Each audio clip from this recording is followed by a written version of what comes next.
Thank you, everyone. Thank you for braving the cold and braving COVID and coming out and joining with us all tonight to launch The Altar Boys, which is a really amazing piece of work by Suzanne Smith, which we'll be talking about more this evening. Before we begin, I of course would like to acknowledge that tonight we're meeting on the land of the Gadigal people of the Eora Nation. As a university, we really want to pay tribute to the Gadigal people as the first custodians of knowledge for the land upon which we stand, and I'd just like to pay that respect to elders past and present and extend that respect to any other Aboriginal people in the room here tonight. My name's Verity Firth. I'm the Executive Director of Social Justice here at UTS, and I head up our Centre for Social Justice and Inclusion. As a public purpose institution, UTS places social justice at the heart of the university's priorities and our purpose. And at the Centre for Social Justice and Inclusion, we are responsible for driving the social justice agenda of the university, ensuring that the public purpose role of UTS is upheld in our research, teaching and partnerships. And that's one of the reasons why we're extremely proud to be here tonight supporting the work of Suzanne Smith, author of The Altar Boys. We are a bit thrilled, actually, to be able to support you in this work, in this incredibly important work, Suzanne. Her dogged investigations of both the Catholic and Anglican churches in Australia has been a driver of justice over many years, as the criminal behaviour of priests came to light and as Australia came to comprehend the appalling level of cover-up that enabled so much abuse. The Altar Boys is already having impact. Its publication has prompted calls for a police inquiry into the death of Father Glenn Walsh, taking into account the Church's actions from the local diocese all the way up to the Pope. I particularly welcome the news today that Upper House MLC David Shoebridge has written to Attorney General Mark Speakman and asked the New South Wales in order to ask the New South Wales coroner to seek an inquest into 71 deaths of men educated at Catholic institutions in the Hunter-Maitland Diocese. So the book is already having an impact in terms of justice. Earlier today, we held a webinar run by our centre where I had the chance to speak to Suzanne alongside David Marr and speak to her about her book and the people featured in its pages. As I mentioned then, one of the most shocking things about the book, and one of the things that I found really difficult actually, was the complicity of the state and the close connection between the church and the police force throughout the late 20th century and even into the first decade and beyond of the 21st century. The Altar Boys does not just record what happened, although it does do that masterfully, but it helps us understand the powerful forces that are at play in both religious and secular institutions in this country. It provides us with a roadmap to understand how that power works and therefore how to also dismantle that power. Suzanne paints a raw account of the callous cruelty of many in the church hierarchy and the way they waged psychological war against whistleblowers such as Father Glenn Walsh. Although it documents unimaginable suffering and tragedy, it also brings to light people who bravely chose to fight for what is right in the face of immense personal cost. As Suzanne said today, it is these people, Father Glenn Walsh and Stephen Allwood in particular, who are the heroes of this story. The book is not an easy read, but it is compelling and it tells the truth. And truth-telling is the first important step on the road to justice. The events that unfold in these pages are an important part of Australia's history. And in Suzanne's own words, what happened then must be recorded and reflected upon so that it never happens again. Thank you and welcome.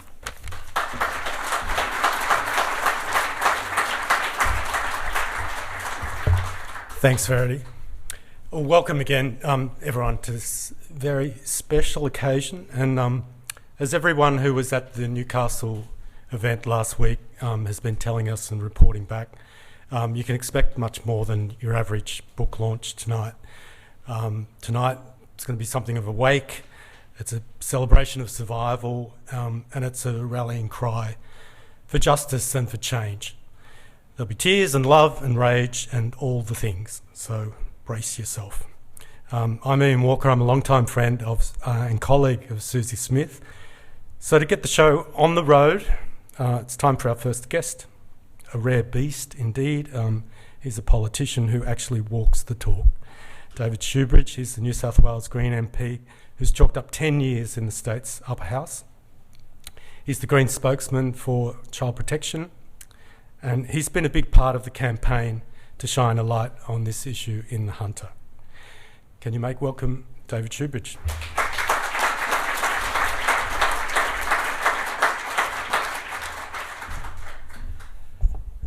Oh, thanks very much for that introduction.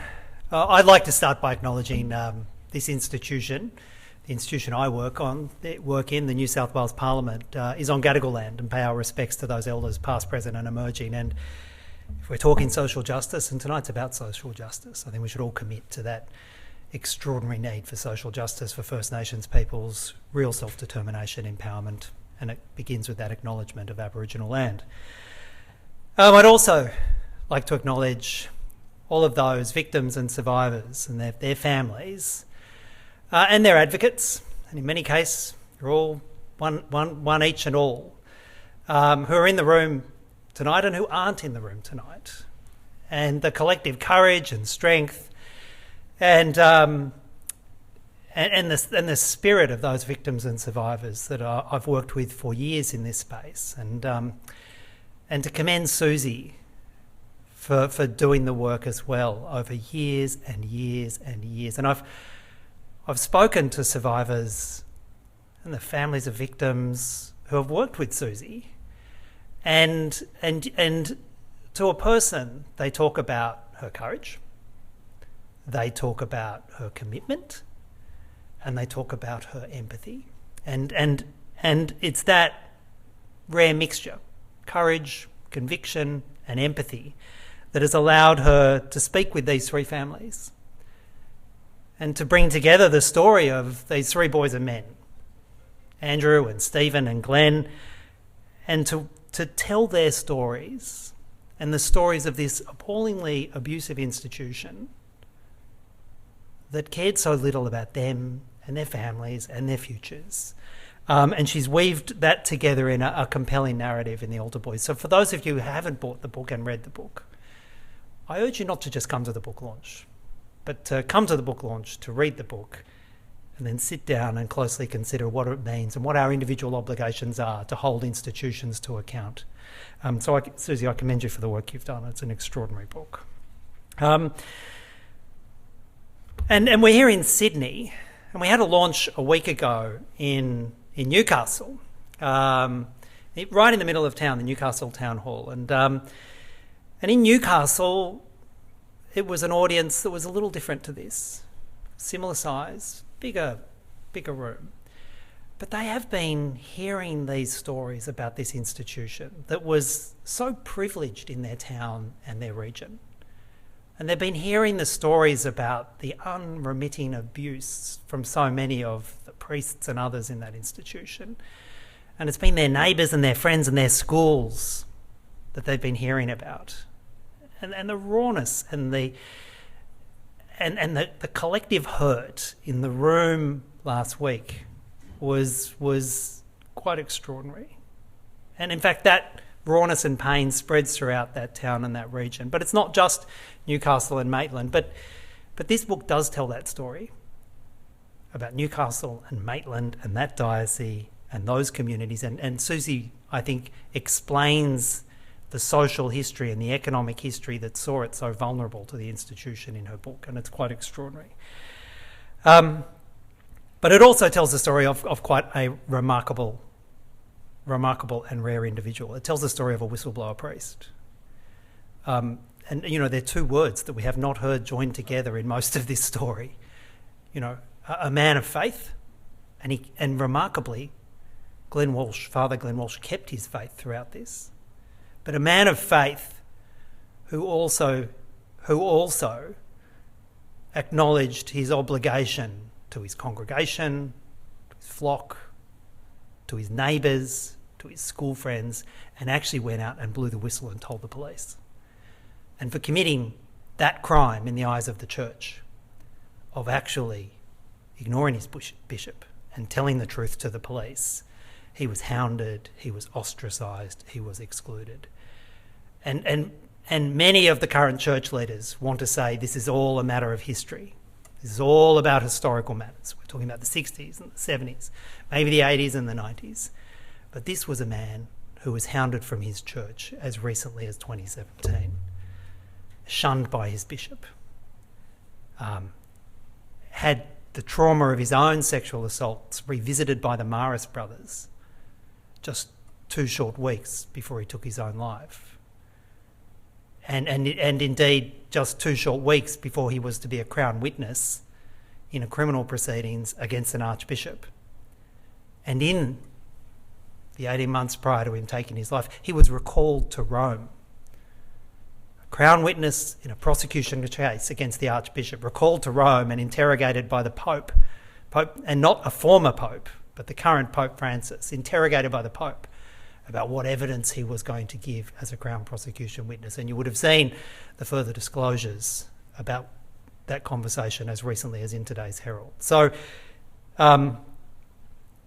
this is not just a story of the past. This is our current urgent need and obligation to continue to hold this institution to account and to continue to tell the stories and allow justice for those families and victims. And I acknowledge again the work of CAN, the Clergy Abuse Network in the Maitland Newcastle Diocese, who have done a task that I can't conceive of really. But they've spoken to the families and the victims, and they've traced the lives of now some 71 men who have taken their life or died of misadventure as a result of the sexual abuse that they have had. And they've pulled that list together. And I've seen it myself, and it takes your breath away, the collective pain in that list. And we know from when that list has been shown to senior police, the response from the list has been, you haven't got them all. You haven't got them all. So that is why I referred to the Attorney General and the State Coroner today. I put a reference to them, asking them to urgently institute an inquest into at least a representative sample of those 71 men, to tell their story, to give them justice, and to find out what role that institution had in each and every one of their deaths. And one of the deaths that must be included is that of Father Glenn Walsh in that inquest. And I'll finish with this. We talk about police and the institution and holding people to account. But throughout this story is the story of 3 families who've all suffered deep tragedy and loss. But it's this particular passage early on in the book that when I read it, I put the book down again and I came back to it. And after contemplating what this means for the family, and I see Jeffrey Nash is here, and it's the story of what happened in the Nash family. And Andrew Nash took his life after being sexually assaulted, a young teenage boy, in 1974. And he's just taken his life. And I'll just read. The paramedics arrived first and entered Andrew's bedroom. The men hovered over the boy, checked his pulse and put their faces close to his, searching for even the faintest breath. They told Audrey, Andrew's mum, there was nothing they could do. Then they packed up and left the house. 2 hours after Andrew's body had been found, the assistant parish priest, Father Bill Burston, arrived and administered the Catholic rites for people who had already died. Burston was a registered psychologist with a Master's of Psychology degree from University College in Dublin. He was also the director of the Catholic Family Welfare Bureau, later known as Centrecare. He was new to the parish, and Audrey hadn't met him before. He told her that Carl was away. Shortly afterwards, 2 more priests arrived. Father Tom Brennan, the headmaster of St Pius X, Andrew's school, Jeffrey's High School, and his deputy principal, Father Patrick Pat Helferty. Then 3 Maris brothers from Andrew's school were on the doorstep. The principal, Brother William Christopher Wade, Brother Romuald Cable, Andrew's classmaster, and Andrew's footy coach, Brother John O'Brien. Audrey was surprised to see them all. She'd only asked for her parish priest. How did the Maris brothers find out so quickly, she wondered. The priests and brothers huddled in a circle in the cramped living room away from the family and spoke quietly to each other. In front of them was a display of all the Nash family photos, nearly covering the entire wall, happy family shots. The men did not look up. They only looked at each other. Audrey was still in shock. She'd gathered her thoughts as best she could. Her boy's just been found dead just 2 hours before this. Her mind turned to Andrew's quiet demeanour when she'd picked him up that afternoon. She faced Romuald. Did anything happen at school? He broke away from the circle of men, but he ignored Audrey's question. He looked up at her while not meeting her eyes. Did Andrew leave a note? He asked. No, she told him. Did he say anything? Romuald inquired. No. Audrey shook her head. Her sobs filled the house. The men spoke a few words of condolence before leaving the house, one by one. Apart from Father Burston, every man in that grouping has now been either convicted or charged with child sexual assault. If ever there's a story that needs to be told, it's these stories of these three families. And I thank you again for writing the book, Susie.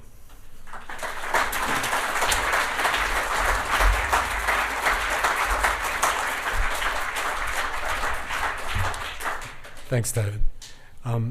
So I wanted to invite the families of the altar boys to the stage.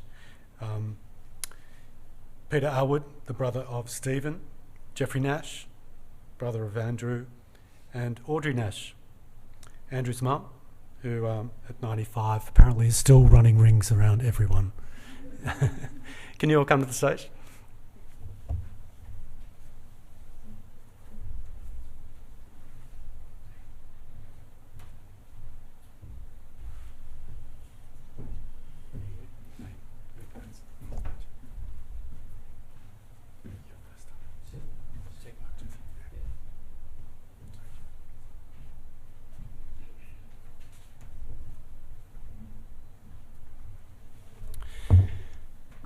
So as we've heard, Andrew Nash was a beautiful 13-year-old boy when he took his life in 1974 because of the abuse that he'd endured. His suffering and suicide was the focus of the Child Abuse Royal Commission. Andrew's mum, Audrey, and his brother Jeffrey have fought for decades for their son and brother. They've never wavered in their commitment to get justice for him and for every other person who's been affected by clerical abuse. So please welcome Audrey and Jeffrey to the lectern.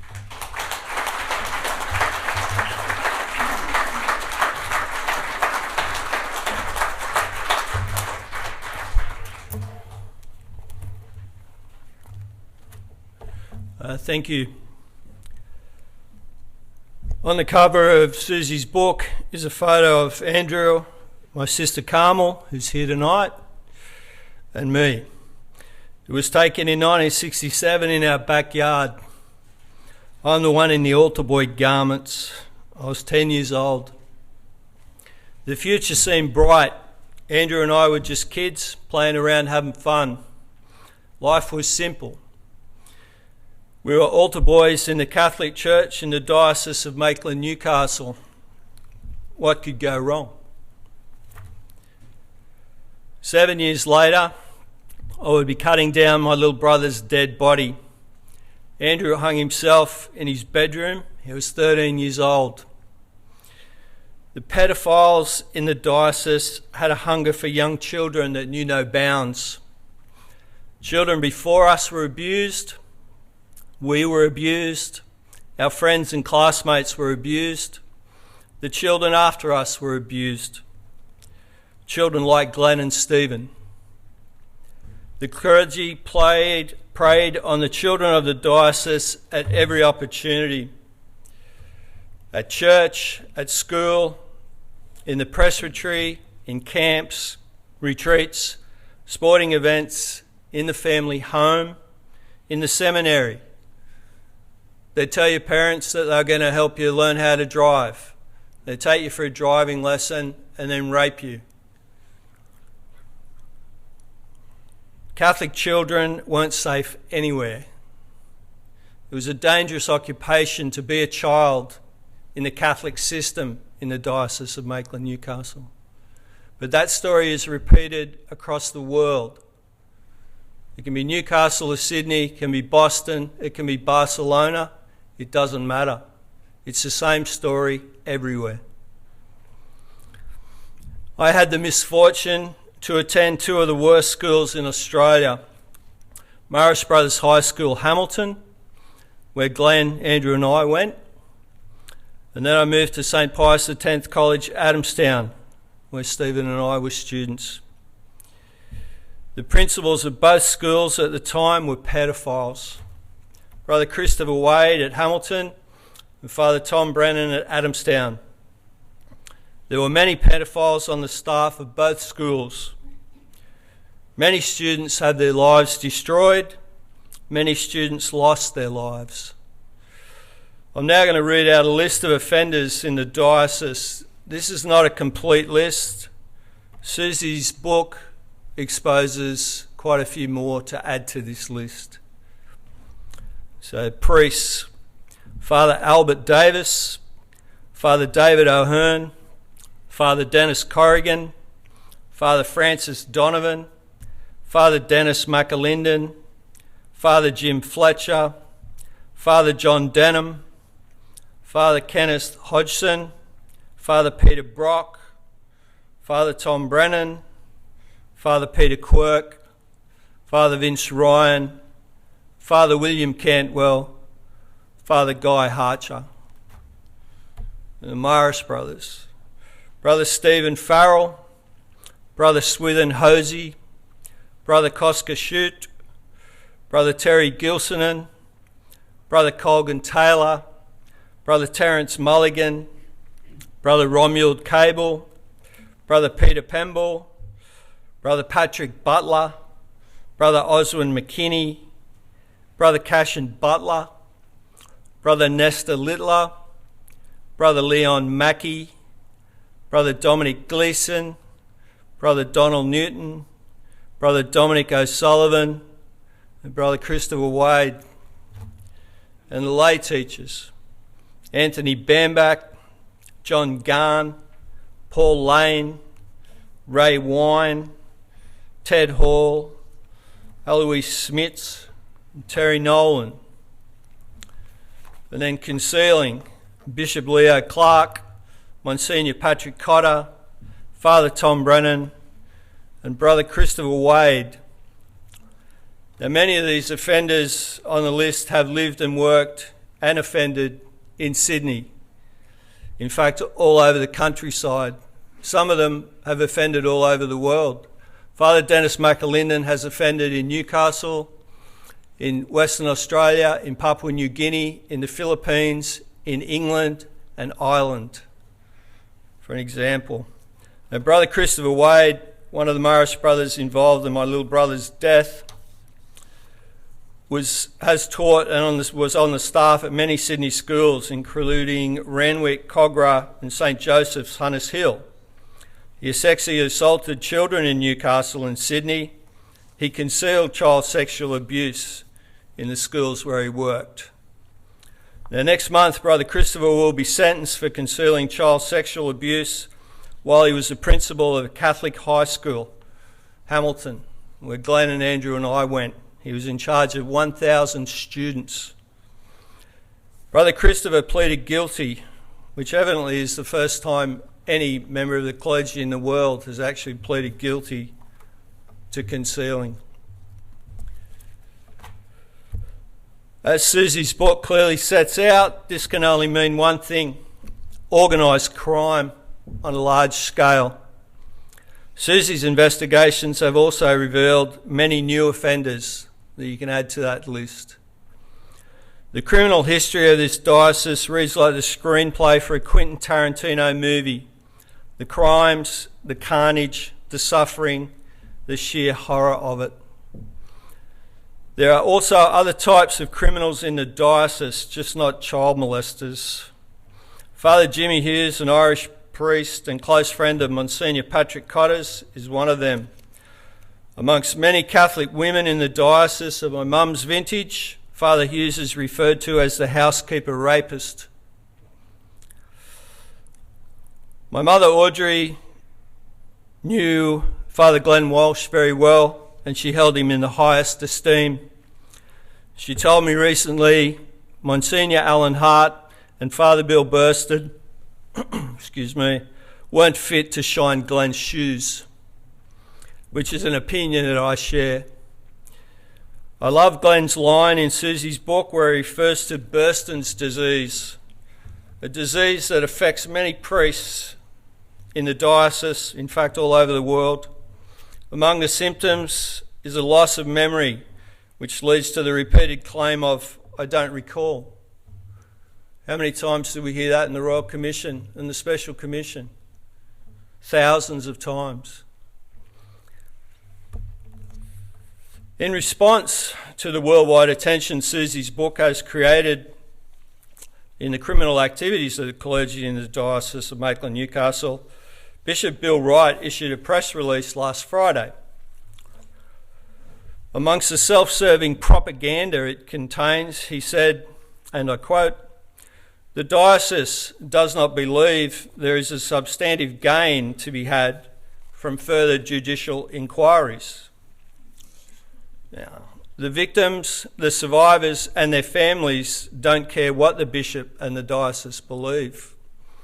The Nash family welcomes, in fact calls for and fully supports a judicial inquiry into the tragic deaths of the poor children in that diocese. When did criminal organisations start telling our society when we can and can't investigate crimes? I would like to take this opportunity to call on Bishop Bill Wright and the Diocese of Maitland Newcastle to build a memorial in the grounds of St Pius X College, Adamstown, and also to build a memorial in the grounds of the Sacred Heart Cathedral, Hamilton. The victims, the survivors and their families deserve it. The Church owes these people. They're Catholics. The Church eats its own. It rapes and tortures and kills Catholic parents, their children. I'm sure there's lots of Catholics in this room. It's your children they prey on. It's not someone else's children. They have no children of their own. They have to get their children somewhere. And poor Catholic families, like poor Catholic parents like mine, have to supply the children. And in 2020, they still think like that. They're above the law. They're not just like you and me, they're special. So next time you go to church, next time you take your child to a Catholic school, have a think about it. These poor children and their families have waited long enough. Please show them the pastoral care you promised them. A good starting point would be Canon Law, Book 2, The People of God, Chapter 6, Canon 515, which deals with pastoral care. In the weeks after my brother Andrew died, Marish brothers and a priest of the diocese fabricated stories about his death. Father Bill Burston told the Hamilton altar boys that Andrew died playing hide-and-go-seek with his little sister. His little sister at the time was 8 years old. A Marish brother at Hamilton told his class that I shut the door on my brother, his school tie was caught in the door and he was strangled. And I suppose I went and had dinner or something, I don't know what I did after that.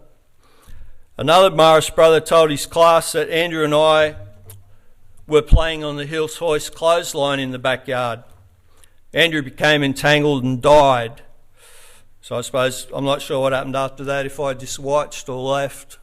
I'm not sure, you'd have to ask the Marish brothers about that. There's now a fourth story. Father Andrew Murray, a Marish priest living in Sydney, told my mother this story a few months ago. They were talking about the ABC documentary Revelation, specifically the second episode, which talks about Audrey and Andrew. Father Murray told Audrey that Andrew died as a result of an autoerotic sexual activity. For those of you who aren't sure what that means, it means that Father Murray said Andrew Nash was masturbating while strangling himself. He went too far and died. That's right, a 13-year-old boy in Hamilton in 1974. Now, what sort of idiot would ring up a 94-year-old mother and tell her this garbage about her dead 13-year-old son 46 years later? That's right, a priest. These stories are all total bullshit. As Father Burston said on Revelation in 2020, I've had enough of Andrew Nash.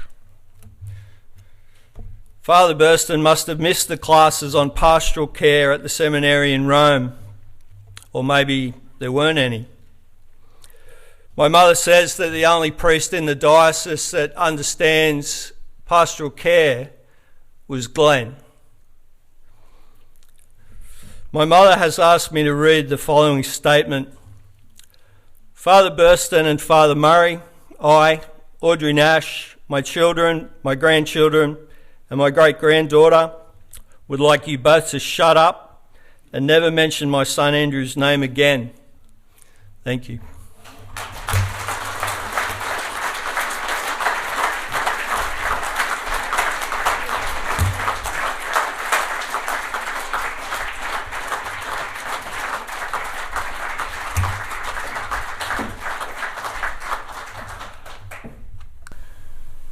Oh, Susie, congratulations on your book again. That's terrific. Thank you. The three tragic stories in Susie's book are just the tip of the iceberg in the Maitland-Newcastle Diocese. The priest and brothers are responsible for hundreds of victims whose lives have been ruined as they suffer the pain and misery every day of their lives. And those men and boys that took their own lives to escape the horrors that they endured. Glenn was my friend. He was a lovely and caring human being, and I miss him very much. He was devastated when he was told to leave the diocese, and he always wanted to come back. Glenn came to Hamilton for several months before and after his ordination, and he stayed at Hamilton until he was posted to his first parish at Taree. That's where we met. He would often call in when he came to Newcastle and see me. And he came in one day, it was Easter week, and he was going to the Prism Mass. That's where all the priests go from the diocese. I think they pick up oils or something. And he called in to see me on his way down to the church, and I said, you know, you're going to be all right. And he said, oh, I'll just go down and see. But he came down the next day and told me that Mons Cotter, Mons Hart, Fathers Burston, Tunks, Jimmy Hughes, and many others would not even acknowledge he was there. The treatment of Glenn by the clergy of this diocese was diabolical, appalling. We were told as children that the priest and brothers were Christ's representatives on earth. But I'm sorry, I can't see anything Christ-like about any of them. That was the treatment he got from his fellow priest for standing up for the truth. They should all hang their heads in shame. I would like to take this opportunity to thank Julia Lonigan. She has been a great support to me and my family over many years. And my family and I will give our full support to David for his fight for a coronial inquest into Glenn's death. Thank you.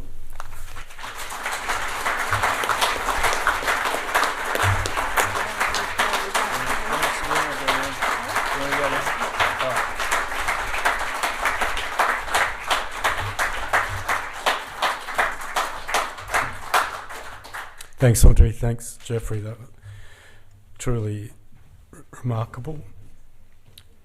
Stephen Allwood was a friend of Susie's, as you know, and of mine, and a swag of other ABC types who are in the room tonight. And we all met in the 80s when the ABC newsroom was much more fun than it is now. It was kind of full of kooks and misfits. And we reported the news, of course. We were younger people. I had hair. And along with Mark Wakely, we partied. We smiled until our cheeks hurt. And we danced the night away. And we at parties where we were there to celebrate the right to love whoever the hell you wanted. That was a special thing. Stephen was there. He was cute. He was cheeky. He was very smart. He was sometimes bitchy, and sometimes he disappeared into himself, even on the dance floor. And all of us, his friends, we had no idea what was going on for him. But someone who knew him way better than us and who loved him dearly is his brother Peter, and welcome him.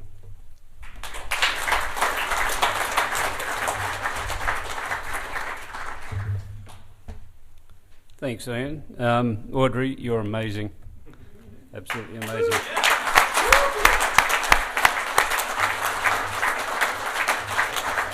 So courageous at 94. I hope that I'm going to be in a similar position by the time I get to 94. Just amazing. So I'm here tonight to represent the Alwood family, with A-L-W-A-R-D. Everybody has difficulty pronouncing it, but it is Alwood. My brother David, sister Libby, and Stephen's life partner, and our other brother, Mark Wakely.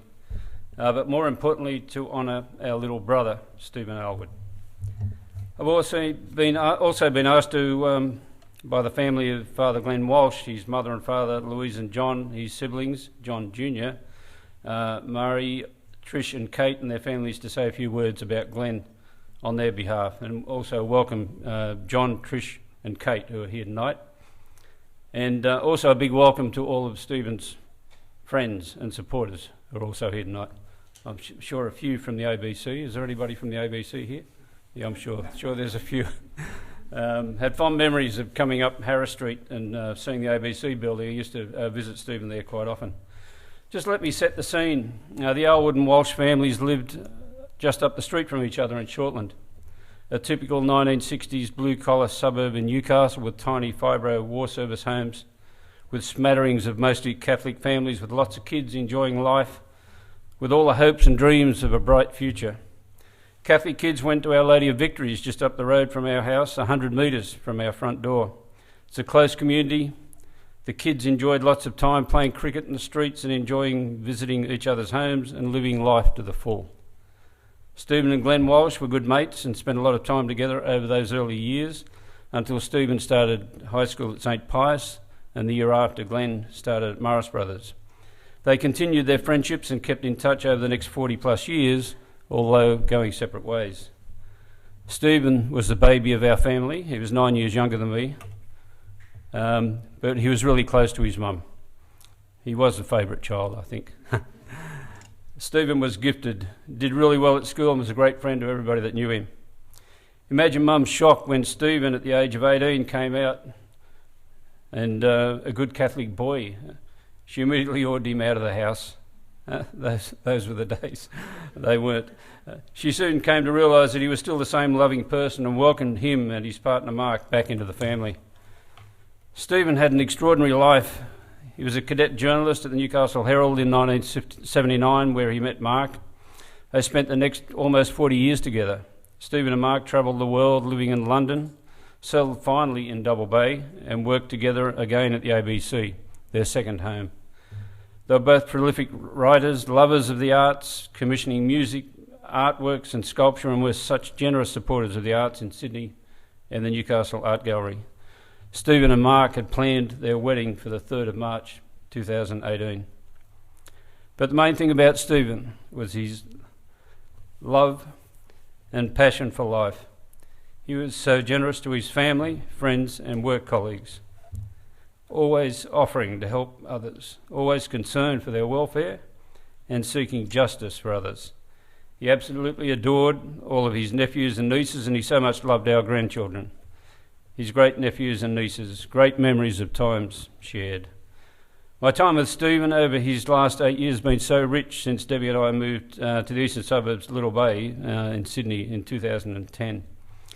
With lots of laughter, sharing stories, catch-ups for coffee, spending real quality time together, something we had never been able to do previously. We were not only brothers, we were best friends.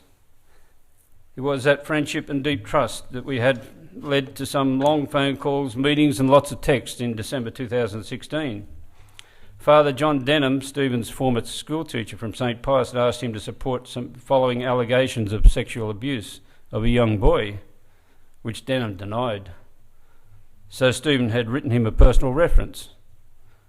When Denham finally appeared in court, he pleaded guilty. Stephen had been deceived and was devastated. Stephen wanted to meet with Denham in Goulburn Jail, and I was going to help him with the arrangements through the Salvation Army and go and be his support there. Letters passed between Denham and Stephen, an agreement was reached and a time set for the visit in early 2017. We set off from Sydney with great expectations for Stephen to eyeball Denham and ask him why. Why did you deceive me? During that trip, we spoke about the visit and we spoke about what he was going to say to Denham. And then he dropped a bombshell.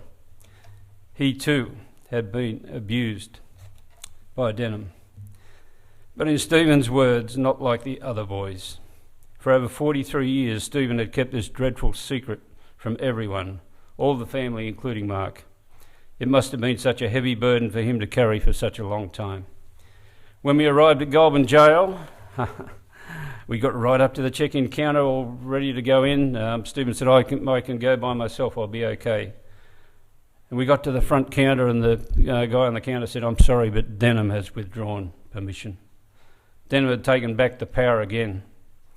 That's what he did, manipulated, abused, blamed, covered up and controlled. Stephen was really calm but was bitterly disappointed. Letters were exchanged afterwards, but Stephen never got to see the one person who had caused him so much grief and pain, the person who had taken away his innocence at such a young age. We lost Stephen on January 17, 2018. We don't know the real reason why then. What had triggered him to take his own life at that very time? It was such a shock to all of our family. I still remember the words from my brother David when he called me on that Wednesday morning, and all he said was, it's Stephen. He didn't need to say any more. I just knew what these words meant. We both sobbed uncontrollably for what seemed ages. We just couldn't speak. Now to Father Glenn Walsh and his family here tonight. He is the true champion of the book, The Older Boys. It's a great read.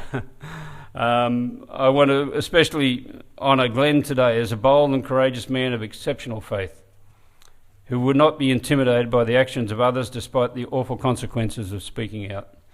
During his training at the Catholic Teachers College in Castle Hill, Glenn was sexually abused regularly by brother Coleman Sykes for over a year. Coleman, at 52, was a senior member of the Morris Brothers Provincial Council. 52, and Glenn was 18. Then Glenn saw firsthand the brutal sexual attacks of those innocent young boys, reported the actions of these to the clergy of these clergy to his superiors in the church, as you would. All they did was reject him, disown him, send him to parishes where known pedophiles had been previously, kicked him out of the diocese, stopped paying him, and made his life feel hopeless. During all this time, Glenn kept his strong Christian faith. While he had lost trust in his colleagues, his superiors in the Catholic Church, he still placed his hope in a God of love, a God who had always been there for him during the torment, the pain and the suffering. Father Glenn Walsh, we honour you today. May God bless you abundantly for your commitment to exposing these evil acts and to seek justice for others. Glenn Walsh, never to be silenced. Now the book, The Altar Boys. Thanks, Susie. Susie Smith, this is a masterpiece, I must say. While the contents are confronting, the details backed up by 16 pages of endnotes, it is compelling reading. I couldn't put the book down. I read it in one sitting. While I had special interest in the content, the stories and the boys' testimonies were capturing my heart and mind with both empathy and absolute outrage. I kept it all together as I flipped through those pages until I got to page 291, the second last chapter. There it was, the letter I penned to John Denham sometime after Stephen tragically passed away, requesting a visit to see him in Goulburn jail. At that stage I sobbed, as memories of my beautiful little brother came flooding back. I still want to meet Denham and do what Stephen didn't get the opportunity to do, to ask why and to get some closure for Stephen. My last request for a meeting was this week through his solicitors, because he won't speak to us. The solicitors are responding for him. Thanks so much, Susie, for your perseverance, your honesty, your trust, for your friendship, for respecting our family's privacy, and for that fine balance between telling the true story and honouring and protecting those innocent young boys. It's a story that had to be told, a story that will see change, a change in the culture of these churches, and to see justice done. Just to finish, I just want to reach out to those others that don't appear in this book. There may be some in this room, or you may know somebody. To those innocent children, maybe now adults, who were abused or bullied in our churches and our institutions, to those who have not yet shared their stories with others, reach out and tell your story to someone you can really trust, so that your story may be heard and possibly protect others from the evil minds of these perpetrators who seek out to destroy our kids' futures. Thank you.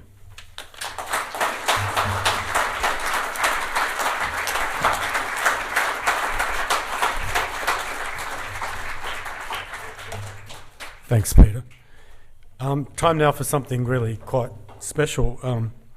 Stephen Elwood's lifelong partner, Mark Wakely, has arranged for the eminent concert pianist Jared Willems to play for us tonight. It's a piece by Robert Schumann, and Jared came to fame by being the first Australian pianist to record the complete series of 32 piano sonatas by Beethoven. And Mark hopes this piece of music that Jared will now introduce, so I don't mess up the German words, will provide a moment of comfort and reflection for all of us here tonight. Please give Jared Willems a very warm welcome. It's a great honour for me to be part of this very important occasion.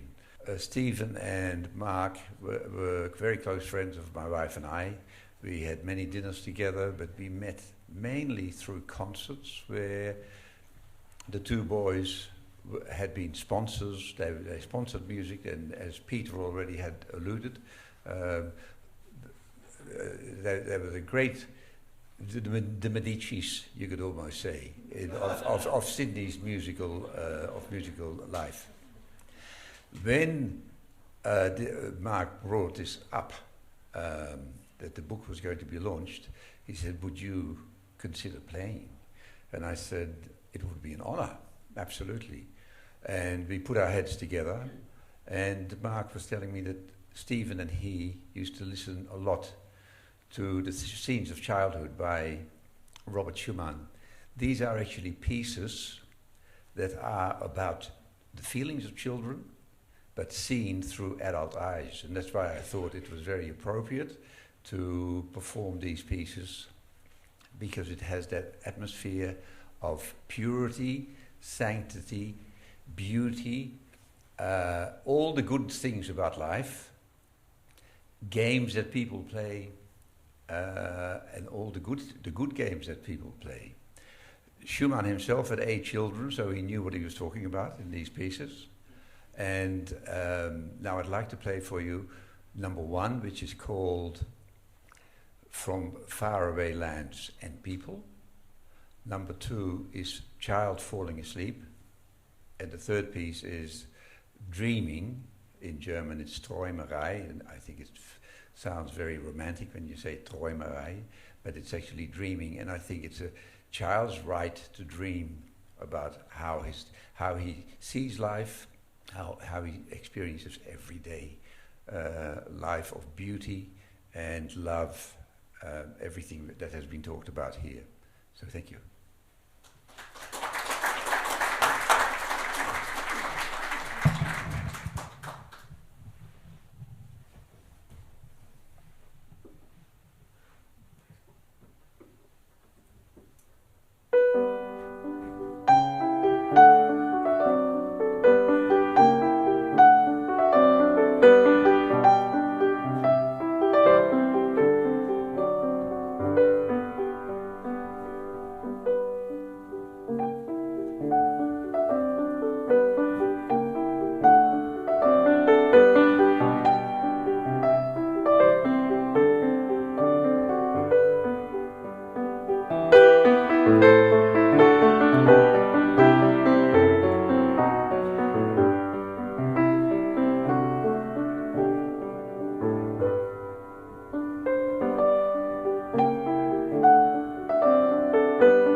Wow, that was truly exquisite. And so to the kind of main event, there's lots of highlights tonight. David Marr is one of Australia's best journalists. He's a multi-award winning author of many great books, notables being his definitive biography of Patrick White, and the one that's very relevant to tonight, the story that he wrote about George Pell. He's written for the Sydney Morning Herald, The Age, the Saturday paper, The Guardian, The Monthly. He's been the editor of the National Times, a reporter for Four Corners, and a presenter of ABC TV's Media Watch. He also used to host a very fine art show on Radio National, which Mark Wakely used to work on, and I also did work on that show for a short time, so he was kind of my boss for a little bit. And again, if you want to buy me a beer later, I can tell you all about that. Welcome, David.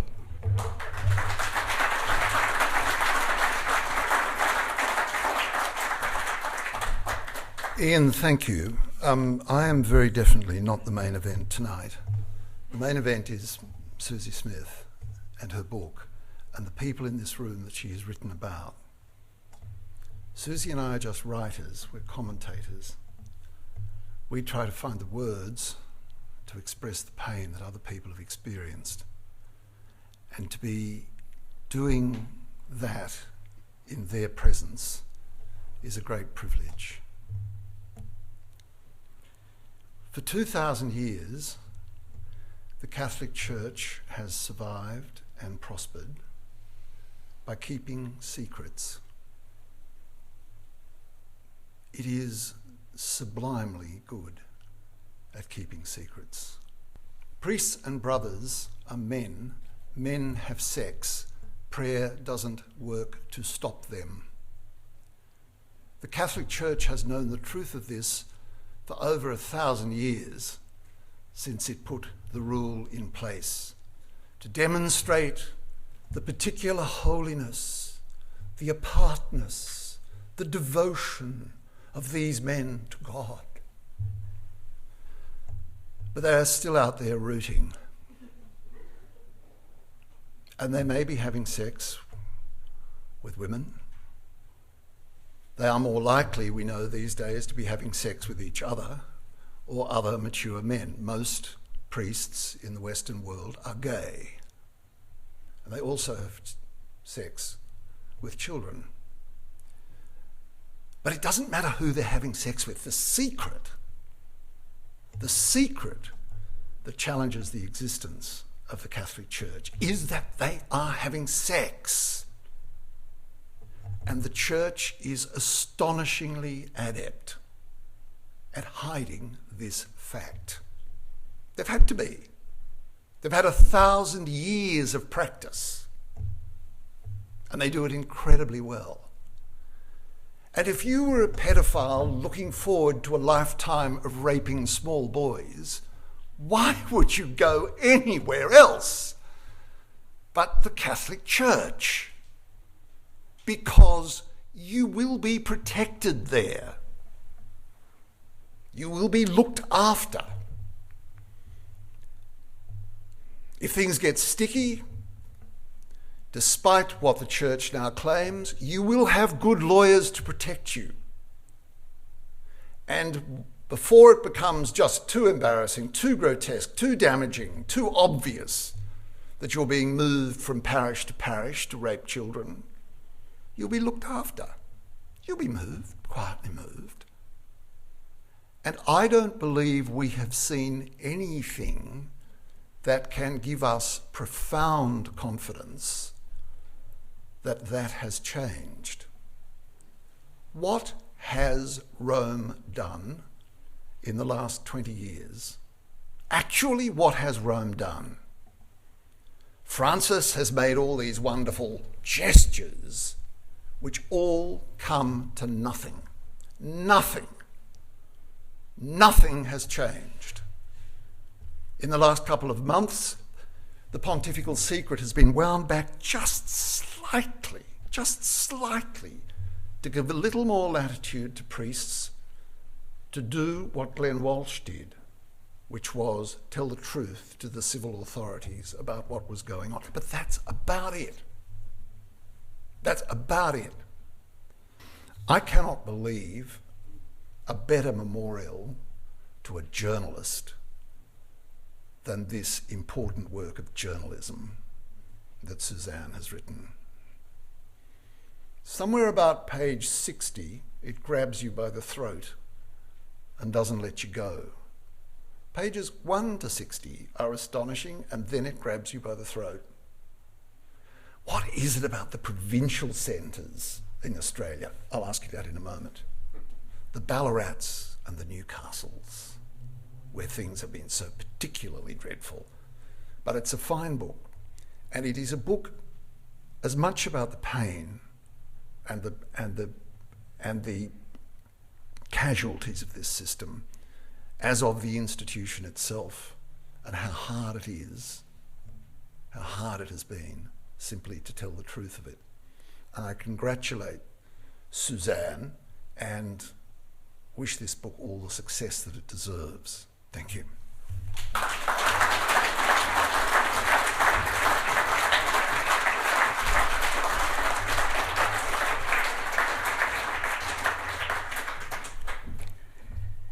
So now to introduce us the star of the show, Suzanne Smith. You know, is an award-winning investigative journalist. She's worked for nearly 30 years at the ABC, for foreign correspondent, background briefing, Radio National and ABC News and Current Affairs. She was the senior investigative reporter and producer at Lateline when she started reporting on the cover-up of clerical abuse, and that helped trigger the Child Sexual Abuse Royal Commission. Anyone who knows Susie knows that she has a big heart. Added to that, we've heard already tonight, a fierce sense of justice and a seriously bloody-minded determination. Once she has her hooks in a story, she refuses to give up, and it's the reason that she has a pile of Walkley Awards to her name. So, introducing the author of The Altar Boys, Suzanne Smith.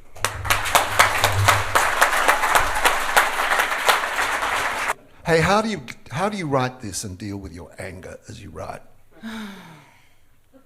It was a real struggle, as my family in the room will tell you that about a year into it, when I'd sit at my desk, I would feel physically ill. But I had such fantastic supporters. John Walsh is here, and I could not have written the book without him and his support, and my family and the Alwoods and the Nashes. And the terrible thing was I used to have to ring up Audrey and Jeffrey and say, "Oh, can you tell me this fact again?" And I would just feel dreadful because I was always bringing up this trauma for them. But I was so lucky to have these families. They had my back and they supported it. What did you find that you really didn't know before you started? Because so much of this is already in the air. I felt I learned a lot more from your book, but what was the actual surprise, the thing that you just didn't know? What really hit me when I put it all together, and that's why a book can have such impact, is these poor people down the bottom, these teachers and principals and cops and the families and the survivors who were desperately trying to make sense of this shocking, egregious epidemic. And then at the top we had the senior clergy and their wretched culture doing these secret deals with senior police and politicians and the legal system at the top, totally betraying them. And when you actually put it all together and you see how conniving the senior clergy were. Do you reckon anything fundamental has changed in the political reach of the Catholic Church?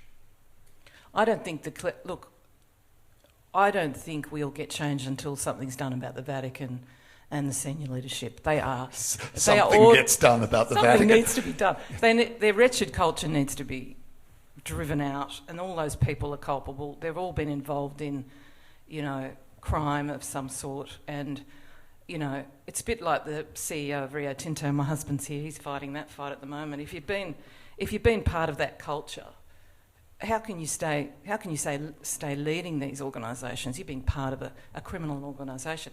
I think that the society, as you've said, David, on many occasions, we've changed. The society have changed. We've got new breeds of judges and cops that are really trying to enforce our rule of law. But what are we going to do about this criminal class? I mean, it's a wonderful organisation. I mean, the brilliance of the Catholic Church, it has no organisation in this country. It is as organised as in this country as a book group. There is no structure.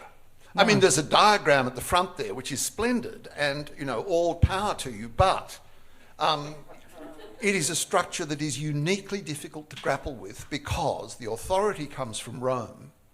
There is nobody in Australia who has control of the structure. There is nobody the courts can go to, that the police can actually go to get any kind of order that covers the entire... Anyway, but if these people have lost any great power, why is the Parliament still considering something called the Religious Freedom Bill, which will allow them... Well, I mean, it has a sole object, which is to continue to put the boot into homosexuals and get state revenue. I mean, why is that 5 minutes of consideration given to that? Public support for it is running at about, I don't know, 19% or something. I suppose they still hold a lot of power. Who I feel sorry for is, as we've said, David, too, is that there are a lot of wonderful Catholics and a lot of wonderful, you know, people that do such great work in the church, but, you know, it's so besmirched by this class at the top that have, you know, perpetrated cover-up and crime and actually haven't been brought to account. No, isn't it a wonderful idea that, look, we've done enough. We've had a Royal Commission, which we didn't need to have, of course, but we've had a Royal Commission now and we can stop. Yeah, there's so much more. But I think that was part of Glenn Walsh's issue.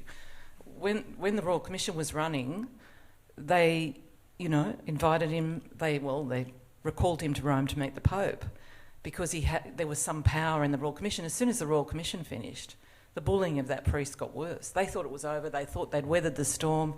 I hear from the Clergy Abuse Network in Newcastle that who have cut ties with the Maitland Newcastle Diocese, by the way, because of the treatment they get after the Royal Commission. The church, many of the church leaders, I think, thought, oh, well, we've weathered that. And I think it's outrageous that Bishop Bill Wright wouldn't give me an interview. I asked him over 2 months. I sent him 15 questions. I couldn't get him to answer any of my questions. These are very important questions we need to get answered here. Someone in the Susie, Clergy and Abuse Network said he's gone on a holiday for a month. Susie, answer the bloody questions. They think they're going to weather this. They think they'll just be quiet. And it worries me that there is some fatigue, but how Glenn Walsh was treated in 2017 was absolutely appalling. Well, this is an institution that weathered something called the Reformation. It's very, very good at weathering things. Weathering is part of its basic technique. And it will weather this, and it will emerge probably as powerful as ever, because, as I say, it offers that great product. But we know now more. Can I ask you a question? No one ask you a question. I think we're out of time. You've said on a number of occasions the importance of the change of the police culture, and I think that is a really important point. Yep. We wouldn't be here tonight, this book wouldn't have been published, these stories wouldn't have been told, except that over the last 30 years, the culture of the police has changed. Once upon a time, if the father of an abused child had the anger and the courage to just go to the local police station and say, the priest has raped my son, that police station would have seen this as a problem for the church. But because police are now more professionally trained, actually professionally trained, somebody came and did that, they say, this looks like a crime. Let me give you an example of it. St Stanislaus College in Bathurst, a hellhole one of the worst places in the world to be a Catholic child. One of the victims was getting no traction whatever. He even created a website, no traction whatever. So there was an old boys football match in Bathurst at St Stanislaus College, and he decided to do something old-fashioned. He printed off a list of his complaints about the sexual proclivities of the staff and the abuse of children, and he went around the car park and put one under the windscreen wiper of every car. The school was enraged and took a bundle of these down to the police station to complain about the boy, about the man, about the complainer, to complain about the complainer. And a young policeman read it and thought, this looks like a crime to me. And I think about 8 or 9 of them are now in jail.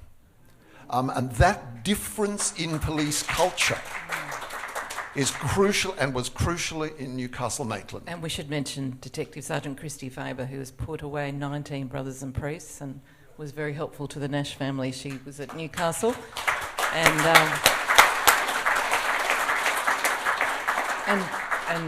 can you imagine what it is like to find your career is to be dealing with these victims and those perpetrators?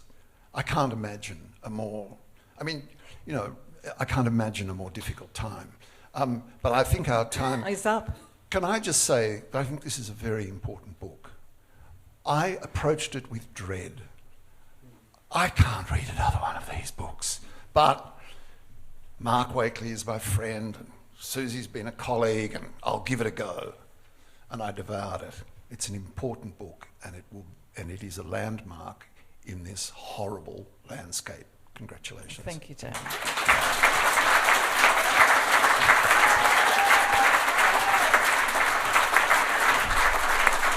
Susie, can you have them taking questions?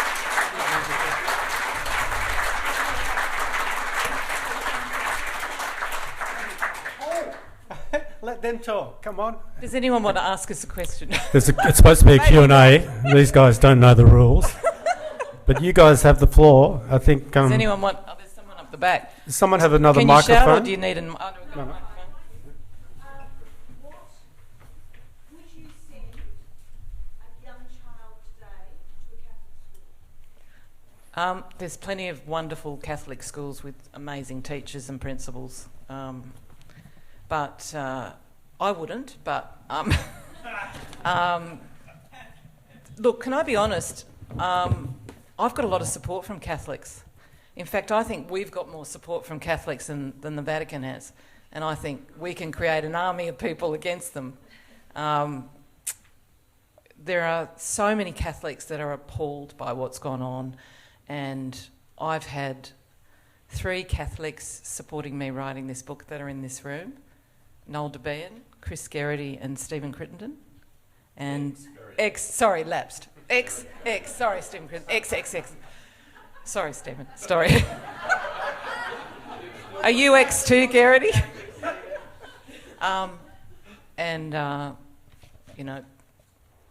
They want to see their church change too, I'm sure. And while it's a rather abstract question for me, I've actually helped put some kids through school and Catholic schools, and they had a terrific education. I think they've turned out to be rather hippie, but that's, it's just a private complaint. And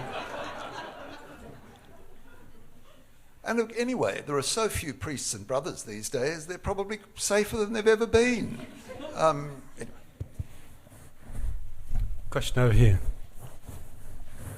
It's really a question, but there's a lot of things to be said. But I think what's really important is about the culture, and the problem with the church now is that women are beginning to take centre stage in our community. There are nuns, there are federal court and high court judges who are women. And the thing about the police force is the police force started having women in the police force too.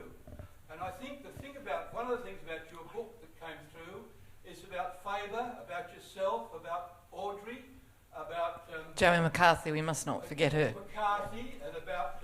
Helen Keevers. Patricia and Helen Keevers. The women in your book are fantastic, I think. It's the men that are good. I'll say yay to that. And Well, we we take have, that as a comment. Catholic mothers are amongst the most frightening people on earth. But what has Rome done? You know, it's appointed a couple of women.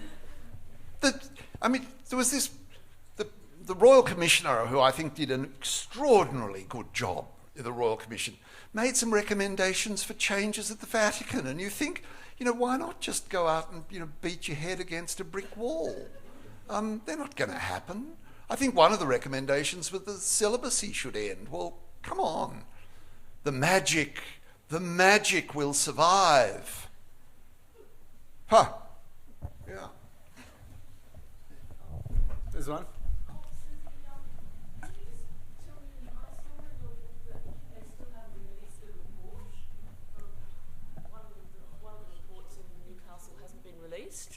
And I'm wondering why that is. So, case study 43 is about to be released. The Attorney General has written to people. It's about to be released, which is fantastic. And I just want to thank Anne Worthington, who's in the room. She researched a part of the book for me. I don't know where she is, but she did the Brother Coleman Sykes, and she did such a brilliant job. Thank you, Anne. And I want to thank my editors, Jude McGee and Kate Goldsworthy, and of course all the families and all my dear friends, and particularly my husband, James Fitzgerald, and my daughters, who suffered a lot from their mother going quite barking mad. And could I apologise for cracking jokes in the face of this? Sometimes I can't stand it, and I do. It's good. But I think Geoffrey Nash's speech tonight and the recitation of those names is, in all the years that I've been attending this story, one of the most powerful things I've ever heard. Thank you, Geoffrey. Geoffrey, it was amazing.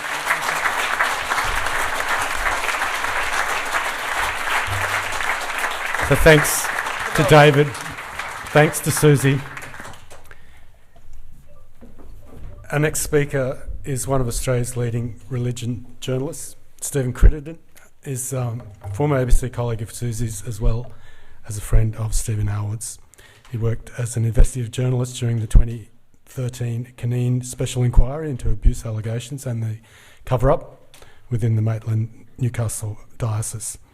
He went on to the Child Abuse Royal Commission, where he was the lead writer on the huge volume of the final report, which focused on religious institutions.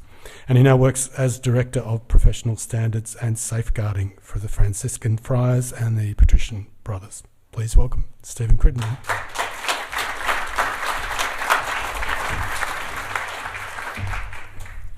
Thanks, everyone. At the risk of being one speech too many, Susie's book begins by evoking the landscape and the original owners of the land and the white settlement and the mining of the land around the Hunter Valley and the working class suburbs of Newcastle and the very Catholic tribal nature of Newcastle in those times. It's got a wonderful sense of place.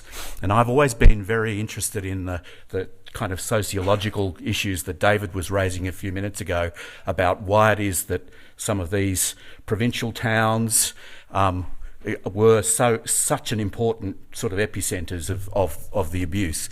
And I'm not going to suggest any answers, but I think it's very much to do with that working class Catholic tribal bubble in some of those towns. The book does a great job at weaving a whole lot of strands of a whole lot of lives together into the single story of which they're all a part. Each strand is someone's individual story, and as any writer or editor knows, that kind of interweaving is an exceedingly difficult thing to do, especially here where so much of what's going on is happening during the same period and so many of the stories overlap. What comes through is a web of interrelationships. At the heart of the book is the relationship between the two small boys in a working class neighbourhood who live in the same street. They play together as kids, stay in touch as adults even though their paths diverge, and their separate stories are revealed to be part of the same horrific story of the many victims of child sexual abuse in the community of Maitland Newcastle who've taken their own lives. And of course, Andrew Nash and his wonderful mother are also part of that story. There are other networks of relationships. There's the web of relationships between the clergy. First, there's the uneasy relationship between the local presbyterate, the priests of the diocese, together, and their bishops.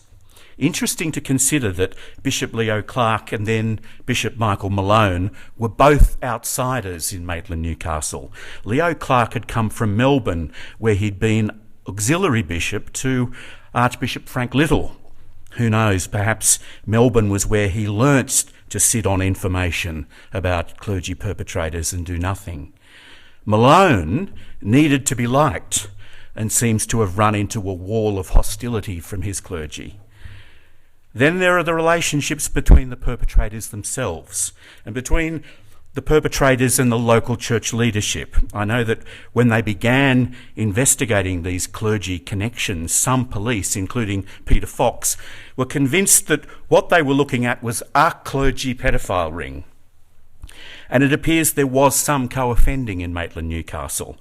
And Susie's book certainly suggests that Denham may have been involved in co-offending with one or two others. But as we know, co-offending among clergy and religious child sexual abusers was actually relatively rare, other than in closed residential institutions such as children's homes. There it was completely different. One of the purposes of grooming is to isolate the child. And the perpetrators themselves are often quite isolated figures. At the Royal Commission, what I and some of my colleagues became convinced about was that the real story in Maitland Newcastle wasn't so much a ring of pedophiles as a ring of protection and collusion provided by the senior clergy of the diocese, some of whom were perpetrators themselves. That story comes through loud and clear in Susie's book. Just an aside, no one was more isolated as a figure among the Maitland Newcastle clergy than Irish priest Dennis McAlinden, who's mentioned in the book. He was an Irishman who arrived in Australia in 1949 and began offending almost as soon as he got off the boat. It seems likely to me that he had more victims over a longer period of time than any other Catholic Church offender in Australia, more even than Ridsdale. He preyed on little primary school girls, and the Quinn inquiry heard that Bishop Toohey received a complaint from a girl's parents. What a rare thing to even find that out. As early as 1954. Bishop Leo Clark and his various vicars general were always trying to move him on and, if possible, move him out of the diocese. And he seemed keen to be moved as far away from prying eyes as possible. He spent 2 extended periods in Papua New Guinea and 2 in Western Australia, one in the Diocese of Geraldton and one in Bunbury. He may have been a loner and an outsider, but even he existed within the ring of collusion and protection. When he finally gets charged in WA, charged but not convicted, he was never convicted, he's brought home to Maitland Newcastle, stripped of his faculties, and Bishop Clark has him bundled off into retirement in England with a one-way airline ticket paid for out of the Maitland Clergy Fund. That was in 1993, 40 years after the first complaint about him was received. The book also shows the web of interconnected relationships that the clergy had with the families and the school teachers who made up the local Catholic community, the relationships that the families had with each other, and other interwoven sets of relationships between the police, the journalists, the survivors and their families. Everywhere there's grief and pain and trauma. In fact, what makes this book special is the way it tells the story of the collective trauma associated with child sexual abuse, the story of the ripple effect of that trauma through an entire community. I'm reminded of a quote at the heading of one of the chapters in the Royal Commission's final report, a quote from survivor Andrew Collins, who gave evidence in the Ballarat case study. Child sex abuse doesn't just tear individuals and families apart. In my experience, its claws reach into the community as well, whether they know it or not. Now, this kind of storytelling is only possible because of the relationships and the trust and the warmth and the care that Susie has built up over a long time with a whole range of people in the Maitland Newcastle community. I can't tell you how much I've admired the way she's built and maintained lasting human relationships with the people she has been reporting on and writing about. I was a very different kind of journalist. I think I was more interested in books than people. I probably came to establishing human relationships with people who'd been preyed upon fairly late. And Susie was always the guide. Throughout it all, she's never forgotten that people are at the centre of the story, sometimes very wounded people, and she's always treated survivors as individuals. Of course, it's not only Susie. Joanne McCarthy has been the same kind of survivor-focused journalist. Someone like Helen Keevers, who established the Diocesan Child Protection Unit under Bishop Malone. I was with Susie in a cafe in Crow's Nest in about 2009 when she drove down the highway to meet both of us for the first time, and she was a traumatised, a very frightened woman by that time. She built close relationships with survivors and put them first, as did police officers like Peter Fox and Troy Grant and Christy Faber. And so, although the Maitland-Newcastle community may have been very poorly served in some ways, in a certain sense it has been surrounded by a ring of care and concern. I found that same culture when I arrived at the Royal Commission. The welfare of survivors was front and centre, and I know I felt, and we all felt, as Susie has always felt, that we had a tremendous responsibility for the stories that we'd been entrusted with and to the people who'd entrusted them to us. When Julia Gillard first announced the Royal Commission, the social workers warned that it would need to provide specially trained people to provide care and support for survivors throughout the life of the inquiry. And as many of you will know, those social workers were magnificent, and they set the standard for how any such inquiry should be run in the future. But it was inevitable that some survivors would be re-traumatised by the dreadful stories that came out day after day. And I think, in fact, that it's likely that there were entire communities that were re-traumatised. It's clear that Stephen was one of those who was re-traumatised by the Royal Commission. And reading Susie's book in the last week, a week ago, it really hit me for the first time that as he read through the pages of the final report over that last summer, of course, some of what he would have been reading would have been my work. Speaking of trauma, I would add that the church itself is also going through a period of intense grief and trauma. And I've come to understand that from working on the inside, that within religious orders and the diocesan clergy, there are many good priests and religious who have dedicated their lives to helping others, who are traumatised by the fact that colleagues they lived and worked alongside abused trust that was placed in them. Some are thinking about the abuse that they themselves have suffered inside the church.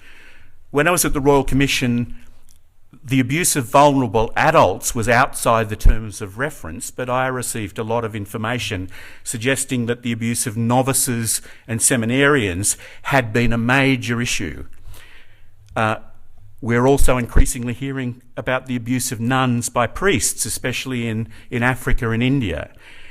In fact, the Royal Commission heard evidence that about half or more than half of the priests and religious in Australia who'd been sent to Encompass had abused adults. Susie's book manages to weave this story in as well, because of course it's an essential part of Glenn Walsh's story. As with Stephen, he carried the pain of that abuse throughout his life. And it was no doubt a factor in his willingness, I think, to identify with the victims and go to the police. And as the book shows, as a working priest, he was not only traumatised by the abuse he suffered himself, but also unquestionably, by the fact that wherever he was appointed in Maitland-Newcastle, he was following perpetrator priests who'd been in those parishes. He would have been dealing with parishioners who were traumatised, as well as dealing with his own trauma. Newcastle University academic Kathleen Phillips says that child sexual abuse is a kind of unbearable knowledge. It certainly proved to be unbearable for Stephen and Glenn and Andrew and many others. The abuse itself happens in secret, as we've heard. In fact, secrecy is one of its essential characteristics. The child is often threatened into keeping the secret, and because of the pain and the shame, the family or the institution where the abuse occurs keeps the secret. And the survivor often carries the secret into adulthood, telling no one. And the Royal Commission found that there was an average delay of about 30 years before survivors of Catholic abuse disclosed their abuse. So Stephen's story is not actually very uncommon, it's quite common. I'm involved every day in the settlement of civil claims by men my own age, men in their mid-50s, who were abused as 10 and 11-year-old boys, and many of them have only disclosed the abuse for the first time very recently. McPhillips says that one of the reasons why child sexual abuse in Australia and elsewhere has been so difficult for societies to address is this issue of the unbearable knowledge. And she says that the research shows that there have been periods of collective amnesia whereby the abuse is discovered and then it's forgotten again and then it's rediscovered. And she says that in Australia, all that began to change in the 1990s with the inquiry into the stolen generations, when a commission of inquiry started listening to the voices of the people who'd been victimised and abused, the Aboriginal people. And that was followed by Senate inquiries into child immigrants and Australians who grew up in out-of-home care.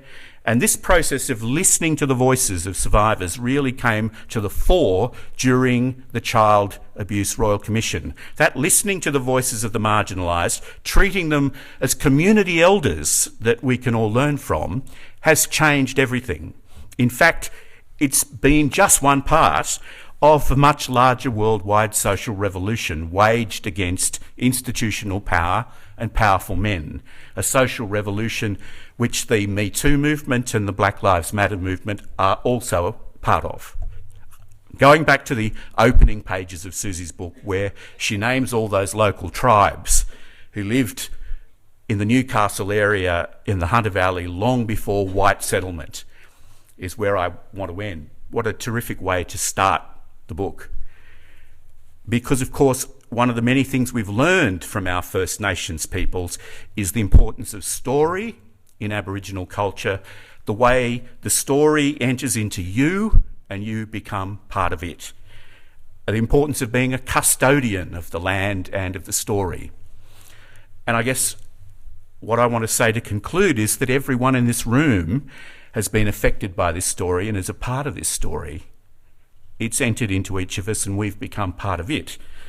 Our knowledge of how children were placed in hundreds of residential institutions around the country and where they were abused has become a permanent part of our national story, alongside the story of our ongoing abuse of the original owners of the land. The Church is only beginning to come to terms with the fact that the sexual abuse of children is part of its own story, a history that it needs to own and continue to reflect on. We must continue to be custodians of this story. Susie has been a fine custodian of many Maitland Newcastle stories. What she didn't know at the outset of this long journey was that it would come so very close to home. Thank you very much.